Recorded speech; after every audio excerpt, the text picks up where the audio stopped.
यह आदमी हर दिन ऑफिस में तब तक रहता है जब तक सिक्योरिटी गार्ड उसे बाहर नहीं निकाल देता, क्योंकि उसने जो घर 8 साल पहले लोन पर खरीदा था अब वह उसके लिए छोटा पड़ रहा था, क्योंकि जब भी वह टीवी देखता तब उसका बेटा शिकायत करता कि आदमी टीवी का और अपना आवाज कम रखे, क्योंकि वह एंट्रेंस एग्जाम के लिए पढ़ रहा है। और उसकी पत्नी शिकायत करती है कि उसकी मामूली सैलरी से बड़ी मुश्किल से ही होम लोन की किस्त भर पाती है।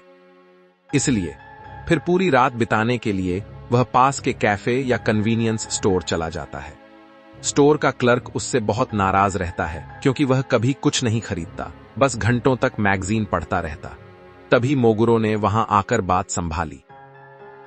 इसके बाद दोनों बात करते हैं और मोगुरो उस आदमी की हालत को समझते हुए उसे एक घर देता है। वह घर के अंदर की हर चीज का इस्तेमाल अपनी मर्जी से कर सकता है, बट मोगुरो कहता है कि इसे वह परमानेंट सॉल्यूशन ना समझे और बस एक शर्त है कि वह वहां किसी औरत को नहीं ला सकता, क्योंकि मोगुरो किसी का परिवार नहीं तोड़ना चाहता। वह आदमी बिना किसी हिचकिचाहट के मान जाता है। उसके लिए औरतें बड़ी मुसीबत हैं। अगले ही दिन काम खत्म होते ही वह अपनी डेस्क से निकल जाता है। उसके साथी कलीग्स हैरान रह जाते हैं कि उसमें इतना बड़ा बदलाव कैसे आया। खाने का सामान खरीदने के बाद वह अपनी पुरानी अकेले वाली जिंदगी का मजा लेने लगता है। उसे फिर से जवानी जैसा महसूस होता है, बिल्कुल शानदार। पर अचानक जोर जोर से दरवाजे की घंटी बजने लगी। एक औरत अंदर आती है और कहती है कि कोई छिछोरा आदमी उसका पीछा कर रहा है। वह आदमी पुलिस को बुलाने का सुझाव देता है, लेकिन पीछा करने वाला उसकी दुकान का रेगुलर कस्टमर है, इसलिए वह ऐसा नहीं कर सकती। उसे बस कुछ देर के लिए छिपना है। उस आदमी को मोगुरो की चेतावनी याद आती है, लेकिन उस औरत को देखकर, जिसके पास उसके ही तरह कहीं और जाने की जगह नहीं है, वह मान जाता है। वह औरत आदमी को शुक्रिया कहती है। संडे के दिन वह आदमी फिर से अपनी अकेले वाली जिंदगी का मजा लेने का प्लान बनाता है और घर से निकलने से पहले अपनी पत्नी से कहता है कि कंपनी में काम का बहुत प्रेशर है। पत्नी को यह बात अजीब लगती है और वह अपने बेटे को पता लगाने के लिए भेजती है। इस बीच जब वह आदमी नाश्ता बनाने ही वाला होता है तो वह महिला जिसकी उसने मदद की थी धन्यवाद कहने के लिए खाना लेकर आती है और घर के कामों में मदद करने लगती है। वह उसे मना करता है।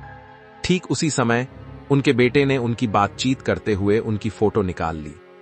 घर लौटने पर उसकी पत्नी जानना चाहती है कि वह महिला कौन है। वह आदमी समझाने की कोशिश करता है, लेकिन पत्नी सुनती नहीं है और अपनी शिकायतें बताने लगती है।